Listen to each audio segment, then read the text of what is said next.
Hello and welcome to Frankly Speaking, where we dive deep into regional headlines. We're leading policymakers and business leaders. I am Katie Jensen. On this episode, we speak to Michael Ratney, former US ambassador to Saudi Arabia and longtime American diplomat with decades of experience across the Middle East. Mr. Ratney provides rare insights about the bilateral relationship as Crown Prince Mohammed bin Salman heads to Washington for what is being billed as a truly historic visit. We ask him what he expects of the visit and what his views are. The questions being raised about the strategic value of US alliances following the Israeli and Iranian strikes against Qatar last summer.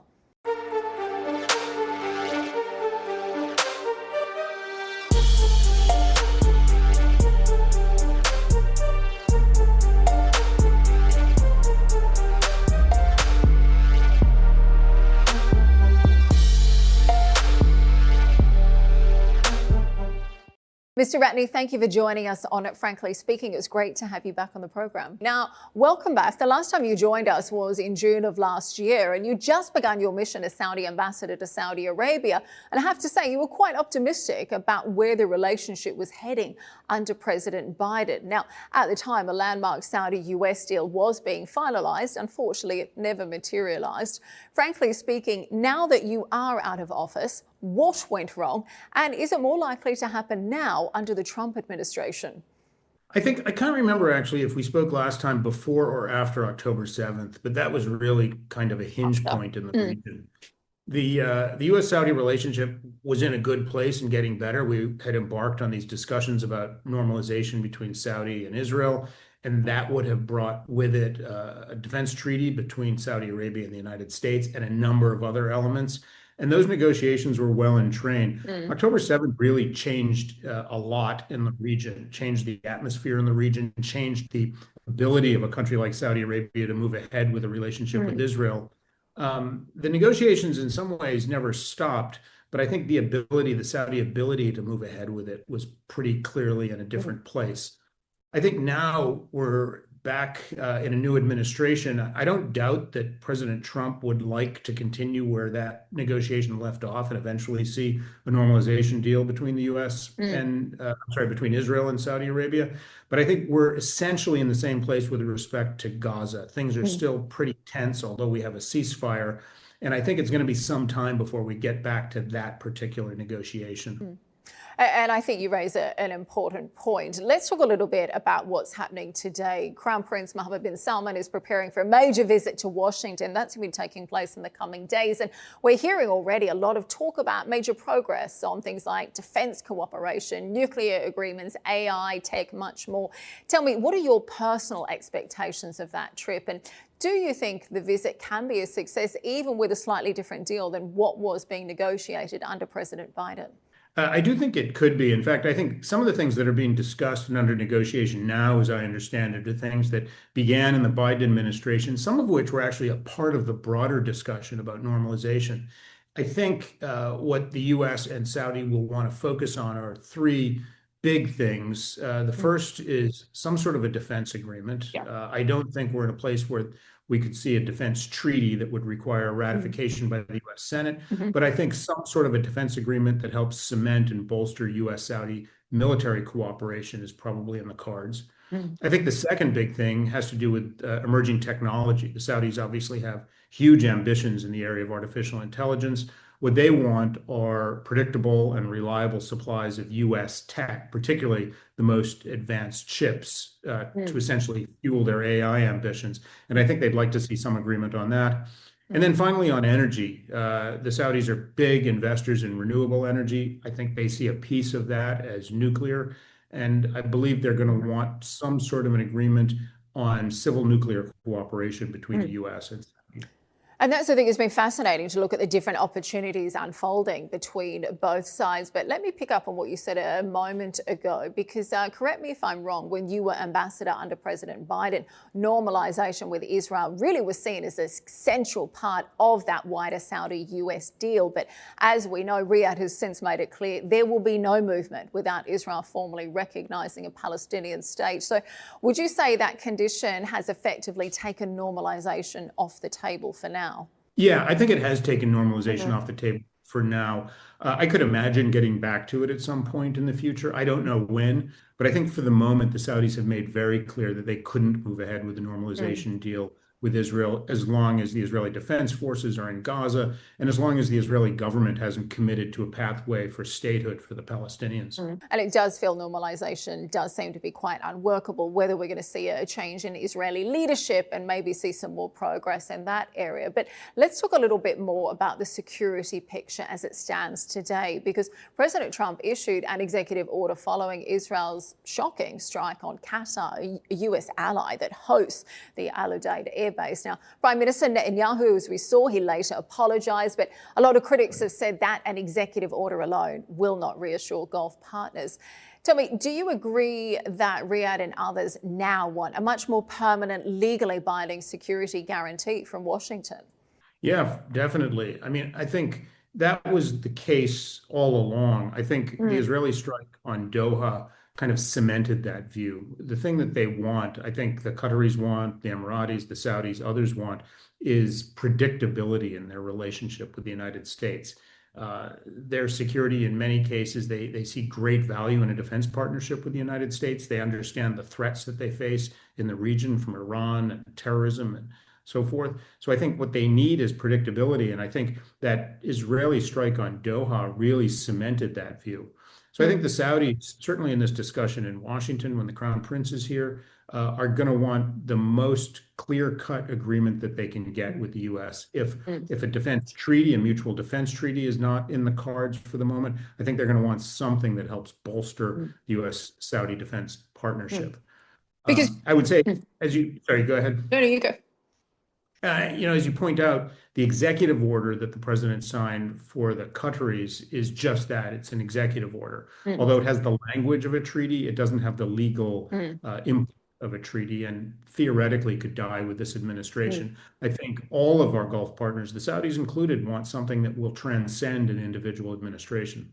And I think it's that finer detail that is the major issue, because frankly, that attack shocked many across the region, particularly coming just weeks after Iran also struck Qatari territory. And I think we have to wonder, does allowing a major US ally to be hit twice in one summer risk undermining Washington's entire credibility and really forcing Gulf partners to rethink the value of their alliance with America?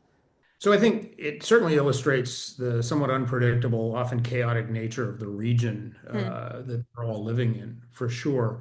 I don't think it undermines the fundamental nature of having ascribing value to a U.S. defense partnership.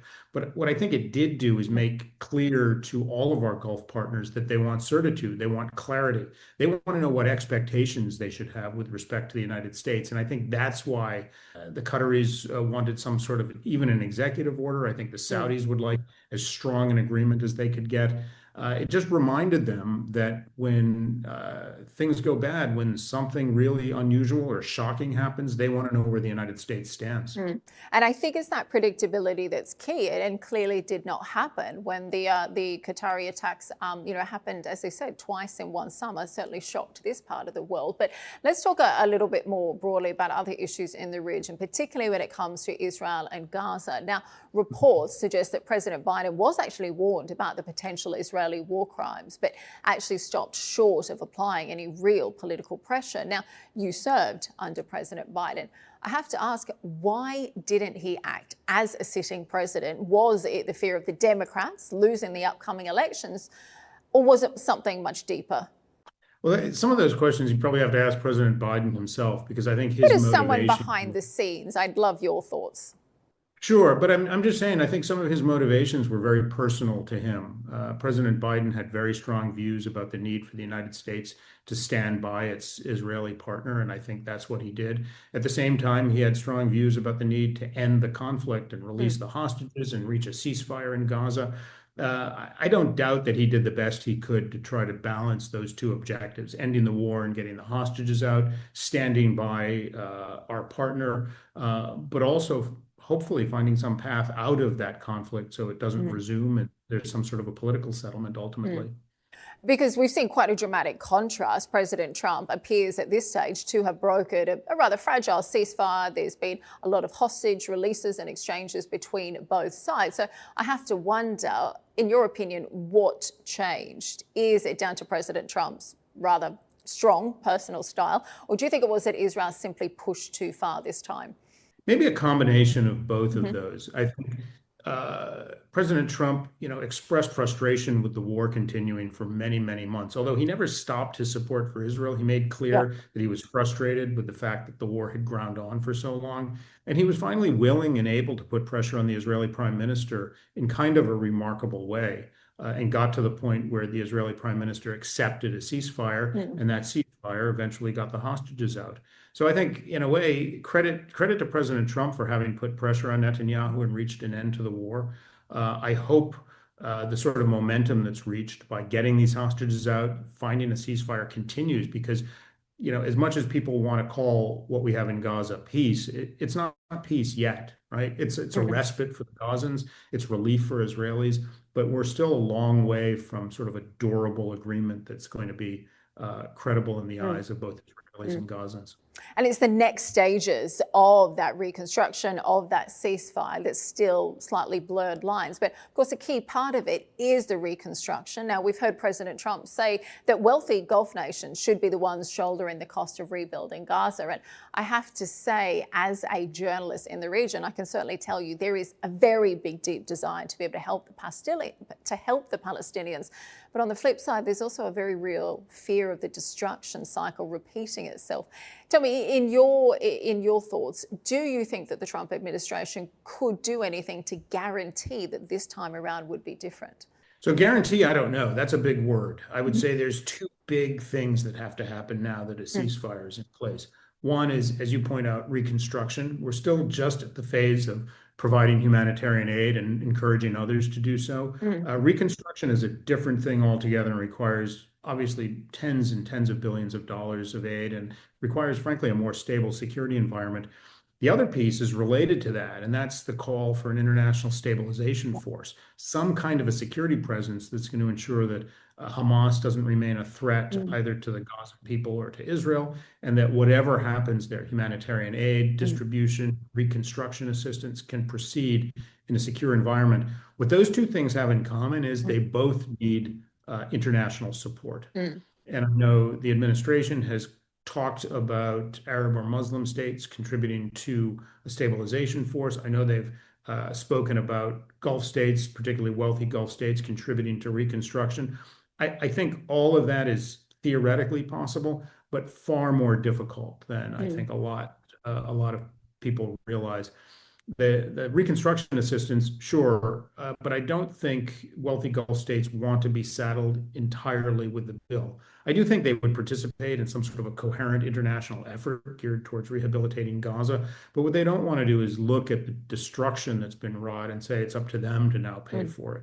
And I think also the guarantees that Israel will not continue military action on Gaza, particularly if reconstruction efforts are taking place.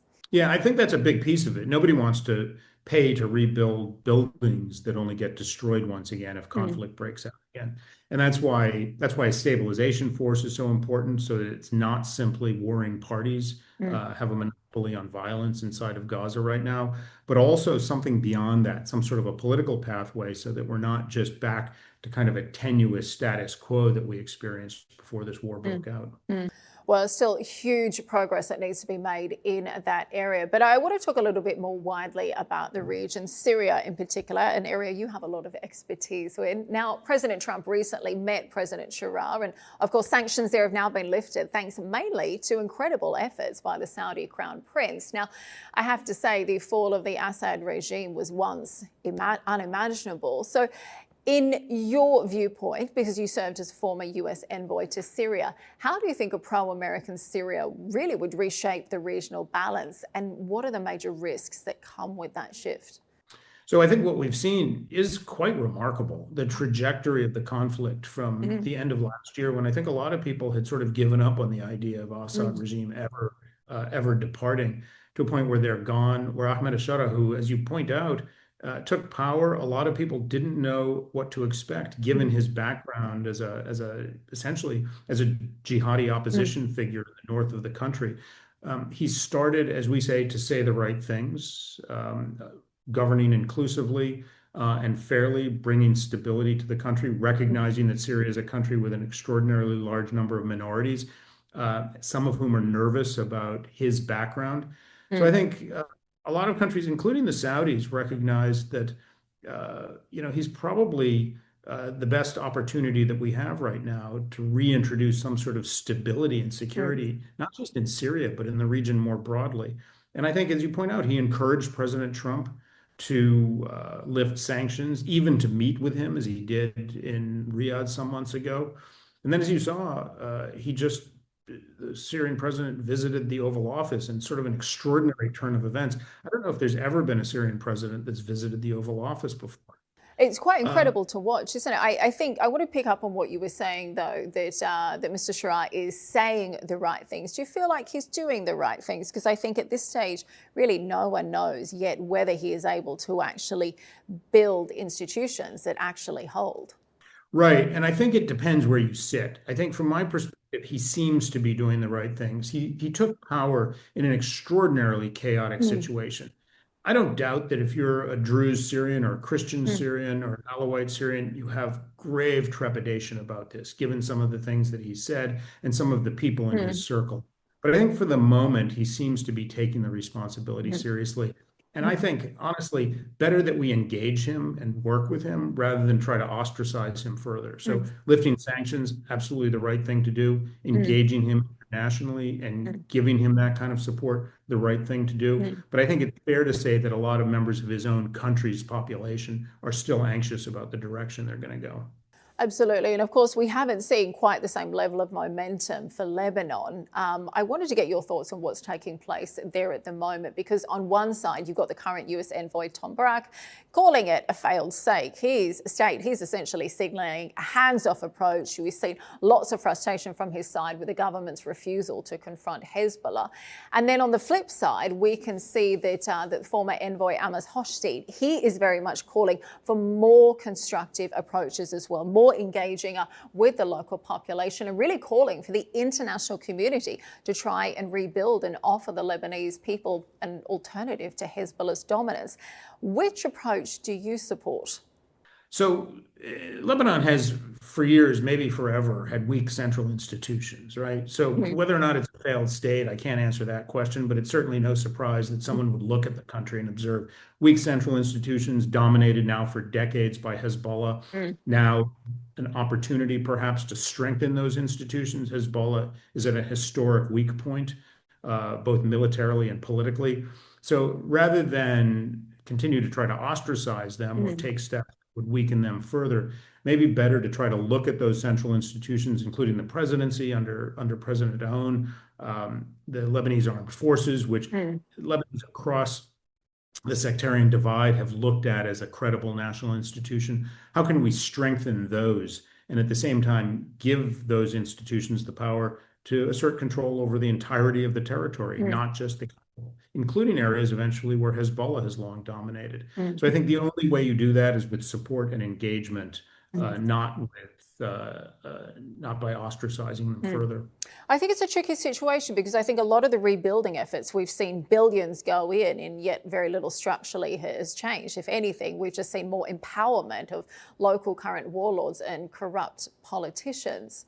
Yeah, I mean, it's one of the depressing parts about Lebanon is you have extraordinary human capital. You have smart Lebanese that thrive in almost every place. And yet in Lebanon, you still continue to have a weak central government. You have a tremendous amount of corruption and mismanagement. And that's part of the reason why Hezbollah found it so easy over the years to assert control and to exploit those institutions. You know, it remains to be seen where it goes. There's an opportunity now because Hezbollah is weaker, perhaps on their back foot.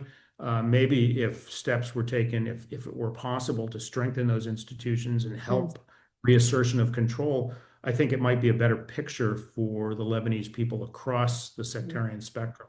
And it's such a tricky situation, is it? Because Hezbollah controls the borders, the ports, the security space as well. They are so entrenched with every level of local society. But I want to ask you something, change of slight directions, much lighter a note. I noticed recently you wrote a fascinating article in the Wall Street Journal, really defending Saudi Arabia's right to host a lot of these big entertainment events. And you really dismissed some of the claims that things like recent comedy festivals are whitewashing. Tell me, you have been a long-time visitor to the kingdom. You've seen a lot of the changes that have taken place firsthand. Why did you feel it was important to make that argument? And tell me, I'd love to know, what kind of reaction did you receive? Oh, interesting reactions, actually. But having seen, as I said in that article, a front row seat for some of these events, whether it's concerts or sporting events, things that 10 or 15 years ago were just inconceivable in Saudi Arabia. And when you're sitting in the audience, what do you see? You're surrounded by Saudis who are just overjoyed with the experience. And for some reason, people overseas, particularly in the West, I know the United States in particular, looked at them and assumed that the Saudis must be doing this in order to satisfy foreign public opinion. And yet, when you sit amongst those Saudis, the last thing I think they cared about was foreign public opinion. They cared about having fun, living a normal life. And it struck me as somewhat patronizing on the part of foreign critics that somehow you can only see these events through the lens of foreign eyes as some sort of a public relations campaign. As I pointed out in the article, if it was a public relations campaign, it didn't really work because you still had the same critics, right? Yeah. So at the same time, I applaud the Saudis. They're bringing fun and entertainment and recreation to a country that never really had it. And the Gulf as well as I do. They do things in a big way, right? So they get the biggest names and the biggest events, and more power to them. It's a fun event. Absolutely. And, let's be frank. I mean, Saudi's human rights journey is not yet complete, but there has been undeniable progress, particularly when it comes to women's empowerment. They now make up more than a third of the workforce there as well. I'd be interested to know, was that change something that you witnessed firsthand as ambassador? And what was the response from visiting US officials? How did they respond to what they saw? Yeah, sure. So, I mean, as you point out, the human rights picture in Saudi Arabia is an evolving thing, right? And it's still imperfect. But I think when you're there, you see the fundamental changes that have taken place. Just going back to your earlier question, I don't see how Saudi's human rights shortcomings should somehow be a reason to deny young Saudis the opportunity to have fun, right? Why should they pay a price because two governments have a disagreement over something about that? When you're actually living in Saudi Arabia and you see the changes, particularly if you've been there 10 or 15 years earlier, the role of women in society is the biggest change. In America, we tend to focus on the fact that women once couldn't drive and now they can. Women driving is the most superficial aspect of the changes of women's status in that country. Women work everywhere. They travel. They live on their own. They live increasingly normal lives, just as fulfilling and as ambitious as men, if not more so right now. And that's something you give them credit for. I think the Crown Prince looked at it and said, his country is never going to develop economically at the speed with which he wants if half the population is excluded from the workforce. So, that's a big area of change. And it's something that even in the time that I was there, you see the speed with which it's happening. I tell the story that I would sit sometimes with Saudi women and they're recounting stories. You think they must be telling stories about experiences that their mother or their grandmothers had years ago, but they're not. These are women in their late 20s telling about their lives in their early 20s, just a few years earlier. So the speed is quite remarkable. And I think something that I suppose I could describe or somebody else could describe to somebody in the United States, but unless you sort of get on a plane and visit the country for a day or two, you really can't get a palpable sense of it. Absolutely. I always say it's not until you actually visit Saudi and actually see these changes firsthand in the workplace, on the street as well, that you can actually really properly understand that change. Let me get your final thoughts today. I have to say the Saudi-US relationship often tends to be quite narrow. I think many people often reduce it to oil for defense, but let's be honest, it's a lot more complex than that today. Where do you see the next frontiers of cooperation? We spoke a little bit earlier about nuclear energy, space, AI. Where do you feel the real green shoots of opportunities together lie today? Sure. Fair enough. I think once upon a time, oil and defense really dominated the relationship. And the big change was really Saudi's decision to start diversifying its economy. And that created huge Mm, opportunities for cooperation with the US, particularly with US companies. mm, So look at where Saudi's ambitions are. Advanced technology, for example, and emerging tech and artificial intelligence. It's kind mm, of a US brand, right? It's where US industry has huge advantages and where there's opportunities for partnership with Saudi Arabia that wants to invest and develop very, very quickly.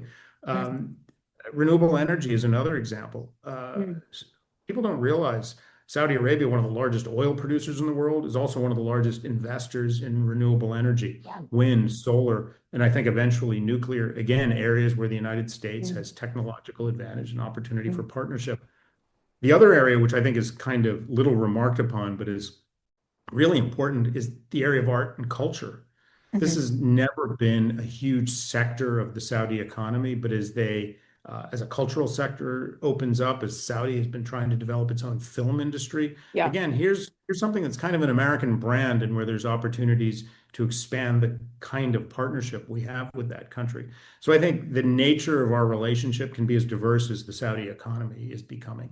Oh, I like that. Very well said. Mr. Ratney, thank you very much for joining us today. Really appreciate your insights. And I will say we're all going to be watching closely to see the outcomes of the Crown Prince's visit in the coming days. Thank you very much for joining us. Thanks for the invitation. Good to see you again.